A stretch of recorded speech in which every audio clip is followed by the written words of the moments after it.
Torno a casa tardi, ho l'ora di mangiare, le signore non ci sono, devan contornare. Dico a serva, amico, fame, ma l'è pronto sa. Mi risponde cose, non che vedo ciù, coscio punte futta come vegna sciù. Ma per uno che ha fame, cosa deve essere pronto? Il tramvai. Me moglie e me figlia non san contornare, sono a mattina a 6 a giù per marciapè. E mi vedo a fame, non m'ha reso in pe. E voi cosa fai impalata lì? Andate giù in cucina, chi non mi servì, ma si può sapere a che son sciurti e quelle lì. Ma intanto buttala, buttala, butta la pasta, cuoci 2 trenette, cacci lento con la pasta. Buttala, buttala, butta la pasta, metti che du pesto e du formaggio.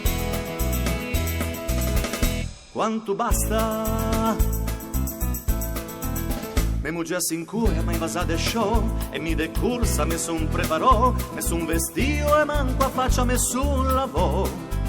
Oggi si va in villa, si va lassù, si va in campagna, ma criò. Viene a casa presto, amadito in sciubalò.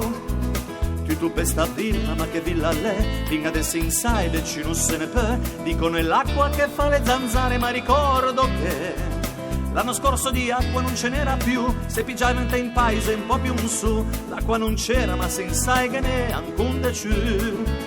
Ma intanto buttala, buttala, butta la pasta, che la mia colazione è rimasta nella tazza. Buttala, buttala, butta la pasta, che se ne è in posto mago nervoso. Poi io me passa.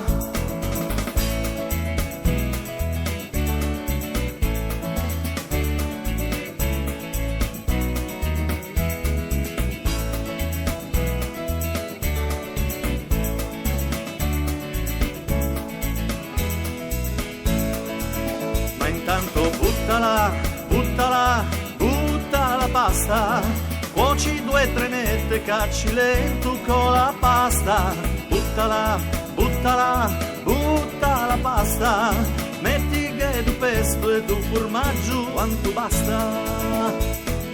Buttala, buttala, butta la pasta, che la mia colazione è rimasta nella tazza. Buttala, buttala, butta la pasta, che se ne in posto e mago nervoso me passa.